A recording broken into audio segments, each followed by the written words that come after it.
A year on Earth is measured by one complete trip around the Sun. Seems simple enough, but there is a problem. The Earth doesn't travel in a path around the Sun that returns to its starting point. So how do we know when a year starts or ends?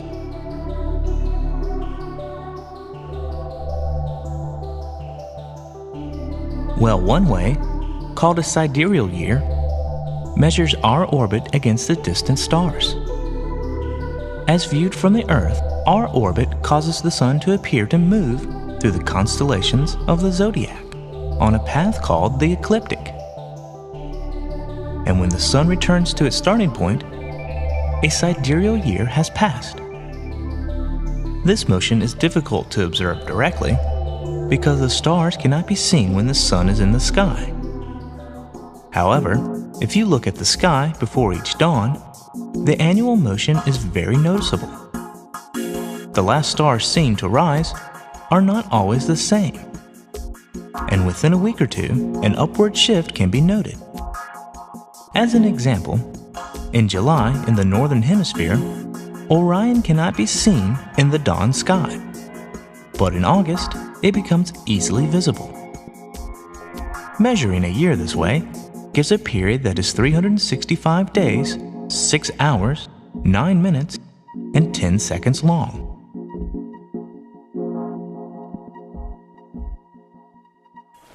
Another possibility is to measure the year against the passing of the seasons.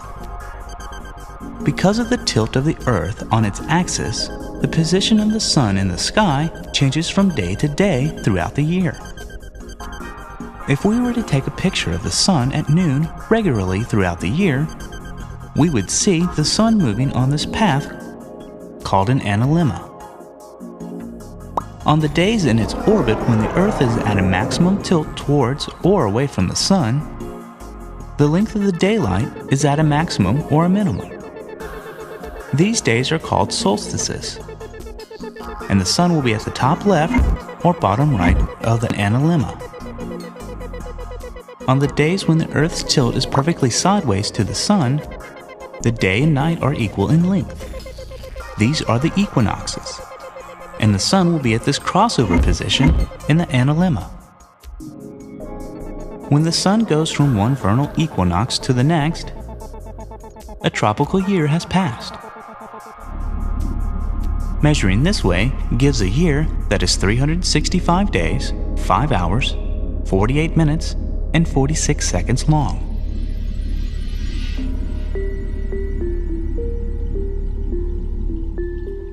The length of a year on Earth is affected by several gradual and cyclical changes in its orbit and its tilt.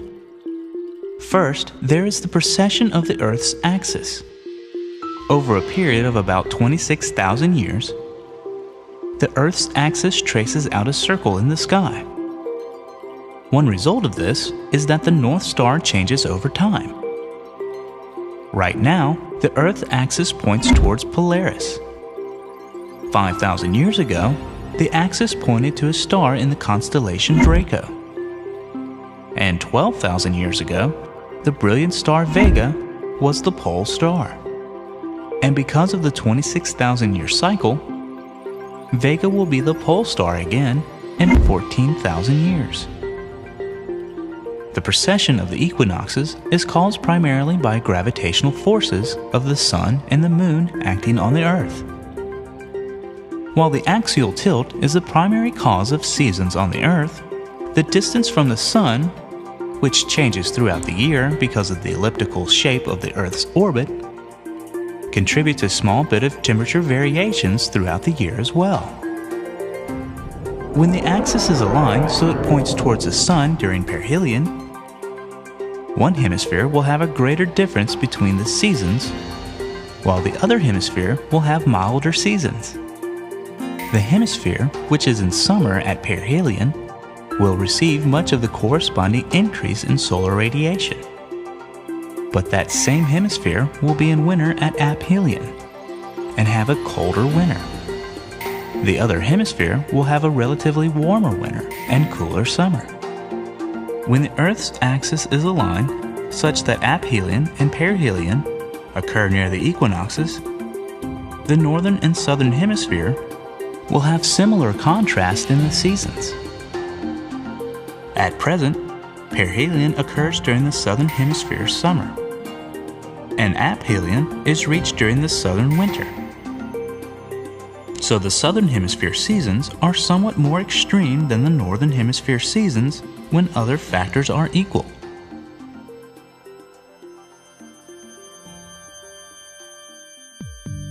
In addition, the gravitational effects of other planets cause the ellipse of our orbit to slowly spin around the Sun. It takes about 112,000 years for the ellipse to revolve once, relative to fixed stars. When considered together, the two forms of precession add, and it takes about 21,000 years for the solstice to go from aphelion to aphelion. The dates of the perihelion and the aphelion advance each year on this cycle, an average of 1 day per 58 years. The eccentricity of the Earth's orbit is a measure of how round or how oval the orbit shape is. Over thousands of years, the eccentricity of the Earth's orbit varies as a result of gravitational attractions among the planets, primarily Jupiter and Saturn. The orbital eccentricity cycles with a period of roughly 100,000 years. As the eccentricity of the orbit evolves, the semi-major axis of the orbital ellipse remains unchanged, so the length of the sidereal year remains unchanged. As the Earth travels in its orbit, the duration of seasons depends on the eccentricity of the orbit. When the orbital eccentricity is extreme, the seasons that occur on the far side of the orbit are substantially longer in duration. In addition to axial precession, there's the axial tilt, the angle the Earth's rotational axis makes with its orbital plane. It is currently about 23.4 degrees and is declining. This tilt varies from 22.1 degrees to 24.5 degrees. It makes one complete tilt and back every 41,000 years. This change in tilt is directly related to ice ages on Earth. The last maximum tilt occurred in 8700 BC, and the next minimum tilt will happen in 11,800 AD.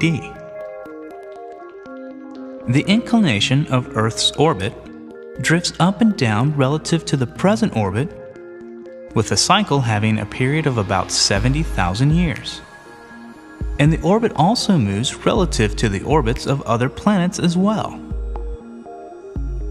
By calculating the plane of unchanged total angular momentum of the solar system, we can define the orbital plane called the invariable plane. It is approximately the orbital plane of Jupiter. The inclination of the Earth's orbit has a 100,000-year cycle relative to the invariable plane. This 100,000-year cycle closely matches the 100,000-year pattern of ice ages.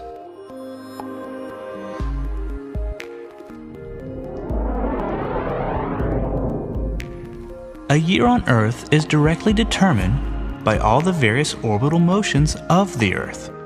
So, if someone tells you how many years old they are, you might ask them, is that sidereal, tropical, or anomalous years?